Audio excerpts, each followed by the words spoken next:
Bismillahirrahmanirrahim. Assalamualaikum warahmatullahi wabarakatuh. Selamat siang, salam sejahtera untuk kita semua. Salam, Om Swastiastu, Namo Buddhaya, salam kebajikan.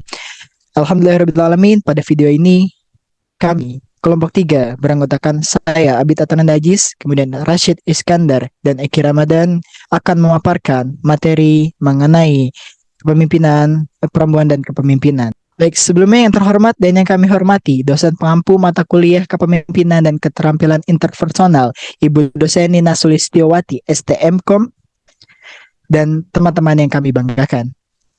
Baik, langsung saja kami kelompok 3 akan memaparkan materi mengenai perempuan dan kepemimpinan. Materi pertama akan disampaikan oleh saya sendiri, Abid Adnan Najis. Dapatkah wanita memimpin? Next.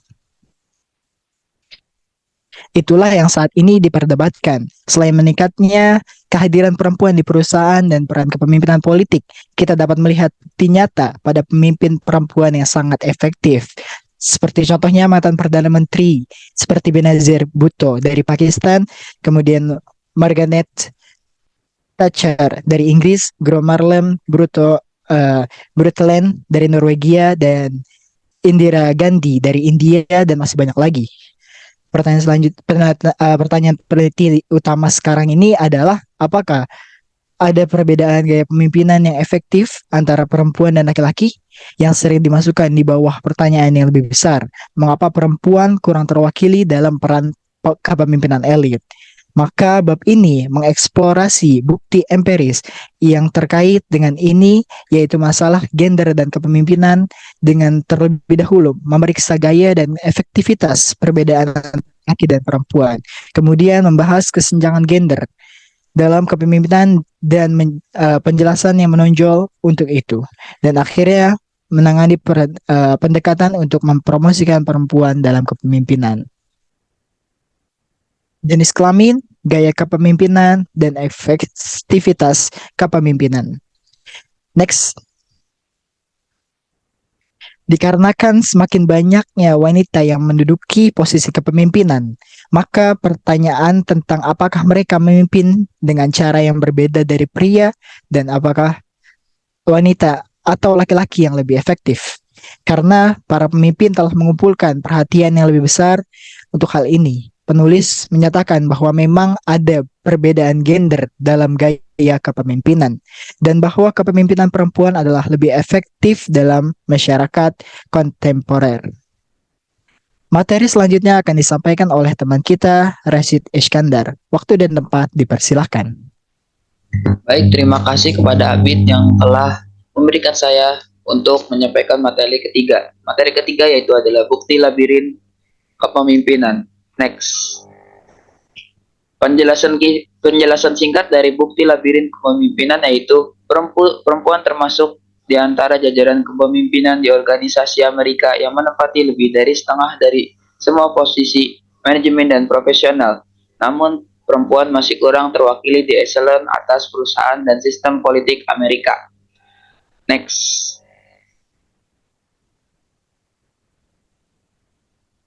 Next. Selanjutnya yaitu memahami labirin. Kesenjangan kepemimpinan adalah fenomenal global di mana perempuan secara tidak profesional terkonsentrasi pada posisi kepemimpinan tingkat rendah dan otoritas yang lebih rendah daripada laki-laki, menurut Power dan Grave pada 2003. Pembahasan tentang kurangnya keterampilan perempuan dalam posisi kepemimpinan tingkat tinggi umumnya berkisaran pada 3 jenis penjelasan, menurut pada gambar 14.2 yang ada di bawah. Kumpulan penjelasan pertama menyoroti perbedaan dalam investasi perempuan dan laki-laki dalam modal manusia. Kategori penjelasan selanjutnya mempertimbangkan perbedaan gender antara perempuan dan laki-laki. Jenis penjelasan terakhir berfungsi pada prasangka dan diskriminasi terhadap pemimpin perempuan. Next. Baik, selanjutnya yaitu menavigasi labirin. Jumlah wanita yang berhasil menavigasi labirin sedang meningkat, yaitu menurut Eagle dan Carly pada 2007, pertemuan faktor-faktor berkontribusi pada peningkatan pemimpin perempuan yang efektif ini. Menurut gambar 14.3, perubahan organisasi mulai memudahkan perempuan untuk mencapai posisi teratas. Budaya banyak organisasi berubah.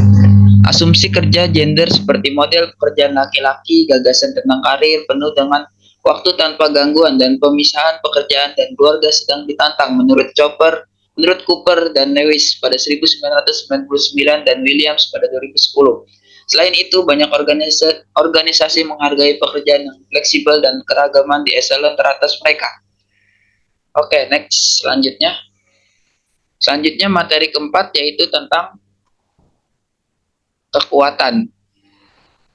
Next, apa sih ini kekuatan? Kekuatan adalah pertimbangan pengaruh gender terhadap kepemimpinan memiliki implementasi penting bagi pemahaman kepemimpinan yang komprehensif. Pendekatan kontemporer terhadap gender dan kepemimpinan melibatkan pertanyaan yang secara langsung memenuhi keberhasilan kepemimpinan, seperti perbedaan gaya, efektivitas antara pria dan wanita, dan berbagai hambatan yang dihadapi wanita. Gender merupakan bagian integral dari gagasan kontemporer tentang gaya kepemimpinan yang efektif yang telah berupaya dari gaya maskulin, otoritas tradisional menjadi gaya kepemimpinan demokratis dan transformasional yang lebih feminim atau androgini.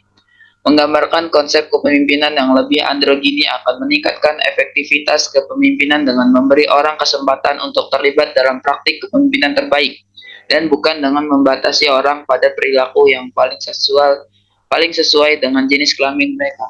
Baik, selanjutnya materi yang kelima saya serahkan kepada Eki. Kepada Eki dipersilahkan.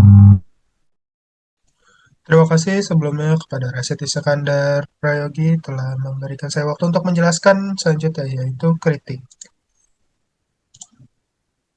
Sebagian besar penelitian yang meneliti gender dalam kepemimpinan telah terjadi dalam konteks barat. Penelitian tentang gender dan kepemimpinan dalam konteks lain jarang terjadi, karena sebagian besar temuan mengenai pemimpin perempuan berasal dari peran perempuan yang didefinisikan secara budaya dalam masyarakat. Banyak temuan yang dibahas dalam bab ini tidak akan menggeneralisasi dengan baik lintas budaya di mana peran perempuan dan laki-laki berbeda. Oleh karena itu, kita harus menyadari generalisasi terbatas dari literatur yang masih ada tentang gender dan kepemimpinan. Dan para peneliti harus memperluas pandangan mereka untuk membahas gender dan kepemimpinan dari perspektif lintas budaya. Kritik terakhir menyangkut kelangkaan agenda penelitian yang penting dan saling melengkapi di bagian domestik. Penelitian tentang gender dan kepemimpinan berfokus pada penurunan kesenjangan gender dalam posisi kepemimpinan, sehingga mengurangi segregasi gender di tempat kerja. Namun kesenjangan kepemimpinan tidak akan ditutup tanpa fokus bersamaan untuk menutup kesenjangan di rumah.